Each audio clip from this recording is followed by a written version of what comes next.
morning students, myself Dr. Bharti Patil, working as an assistant professor physics in Maharaja Jivajirao Shinde College, Srigonda, Ahmednagar. Today we are going to start our new chapter from the syllabus of solid state physics, and its chapter number is second and name is X-ray diffraction and other characterization techniques. In today's lecture we are going to see what are Love pattern, then crystal diffraction, or the crystal as a diffracting media for the X-ray diffraction, and last one is Bragg's diffraction. So let's see what are the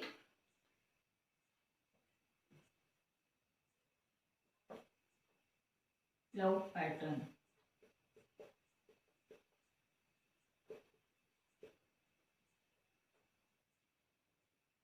As we know that X-rays have been invented in year 1895. X-rays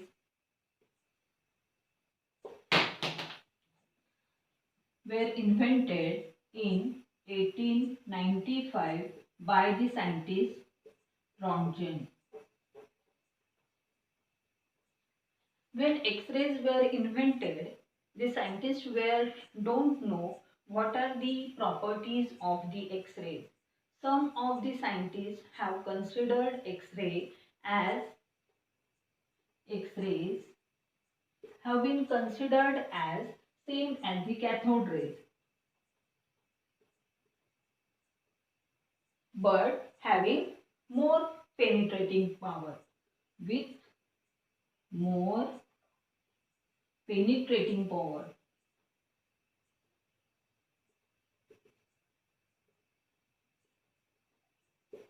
Another team of scientists have considered X-ray as the electromagnetic rays. Second group of scientists have considered X-rays as electromagnetic waves. Several experiments were put forward in order to understand the actual nature of the X-rays, but there was not experimental success for these experiments, and hence the nature of the X-rays were unknown. If we consider the electromagnetic nature of the X-rays, then it shows the properties like light waves. When we consider electromagnetic nature of X-rays, then it shows the properties such as reflection and diffraction and interference. When we get success in showing the diffraction, interference or reflection properties of the X-rays by any experiment, then one can say that the X-rays are showing wave nature. They are not showing particle nature like cathode rays. So it will show the wave nature, or it will prove the wave nature of X-rays.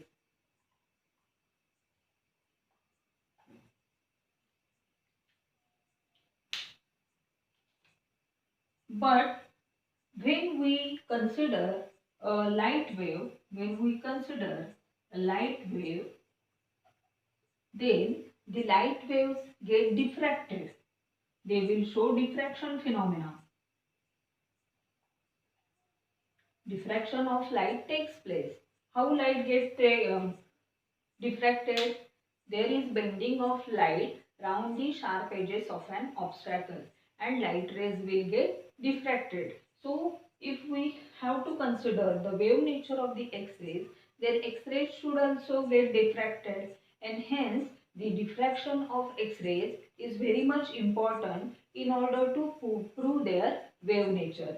And hence when we consider a light wave, the device which is used to diffract the light waves, it is called as plane diffraction grating. Plane diffraction grating. It is a device which is used to diffract light.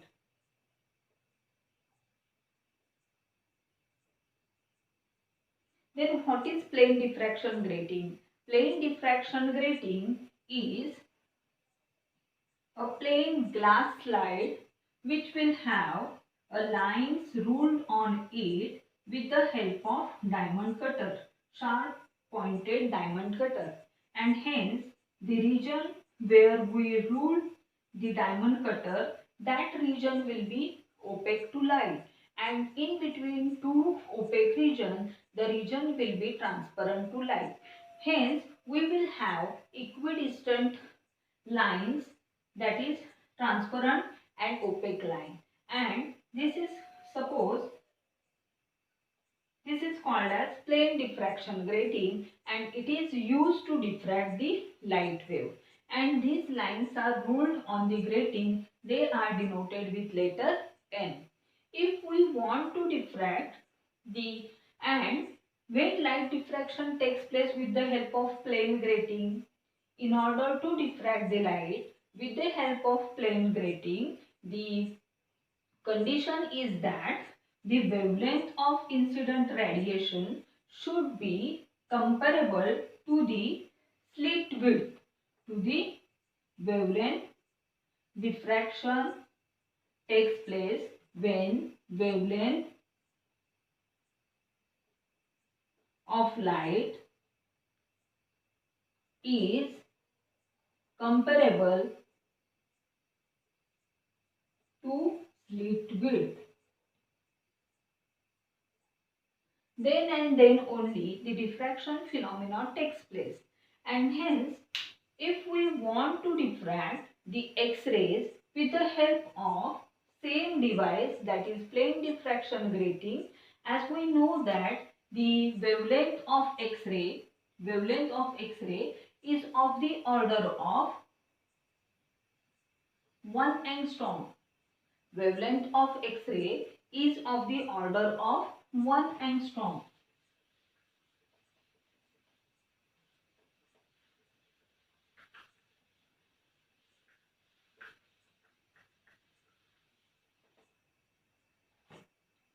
So, as lambda of X-ray is of the order of 1 angstrom,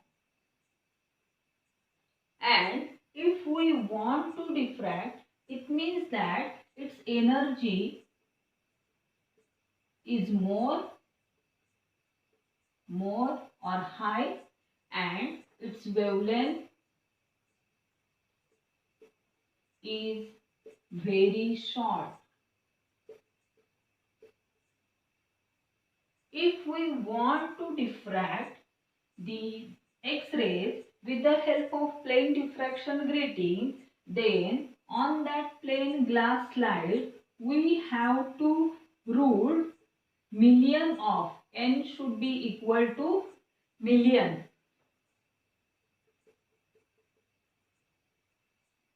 The value of n will be about 40 million. It means that we have to rule about 40 million lines on a plane diffraction grating per centimeter, and it is not practically possible, and hence one cannot use plane diffraction grating to diffract the X-rays. Why we can't use plane diffraction grating to diffract the X-rays?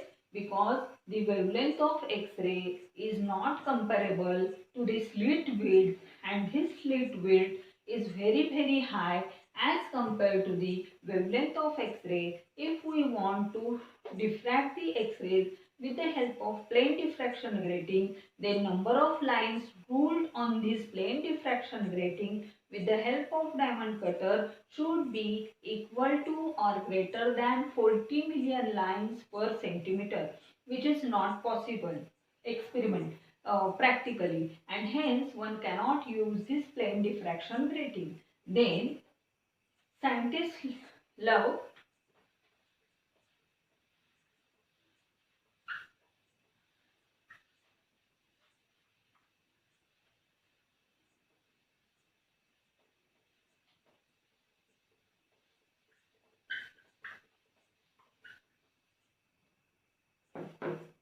Then scientist Young have performed one experiment and he proved that if we compare, if we consider a crystal, then in crystal there is regular periodic arrangement of atoms and distance between two atoms is called as interatomic distance.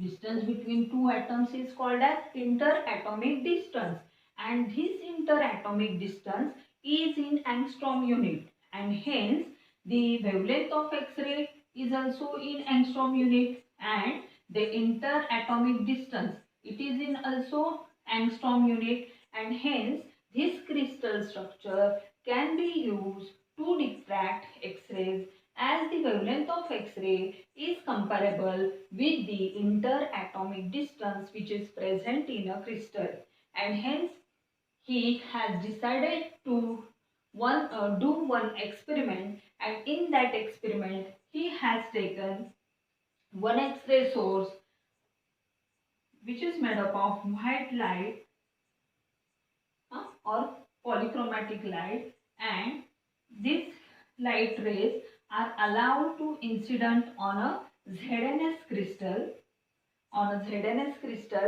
and after passing through ZNS crystal they are allowed to incident on a photographic plate. Then what he observed? He observed that the X-rays which are having various wavelengths, then as here the ZNS crystals orientation is fixed, means theta is fixed, and hence we are having variable lambda, and hence there are the condition, afterwards it is known as Bragg's condition, where this crystal shows the diffraction, where the X-rays get diffracted from the crystal lattice, and hence this ZNS consists of the atomic arrangement, and when these X-rays incident on the atoms which are present on various parallel crystal planes, then they get diffracted. The rays which are X-rays which are going straight forward, they are forming a central spot on a photographic film, and there is arrangement in a concentric way as shown in figure, and these are the diffraction patterns due to the various planes or various lambda values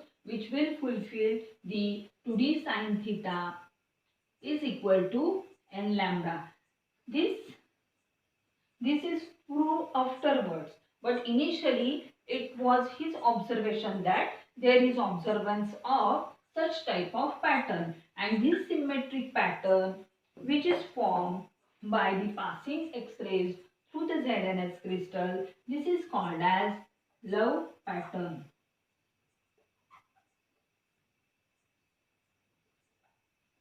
And by studying this Love pattern, one can understand the orientation or atomic orientation, then symmetry which is present in the crystal, and thus the Love pattern has formed the basics of crystallography. After this, the W. L. Bragg and W. H. Bragg, these are the son and fathers, and they have invented Bragg's law, that is 2d sin theta is equal to n lambda, when they wish to analyze or when they analyze this Love pattern, and they have invented this law which is the basic law or fundamental law in crystallography. With the help of this law, one can find out the crystal structure of all the crystals which are present in this universe. Then next, they have invented this law in 1912 and they have been awarded Nobel Prize in 1915. Thank you.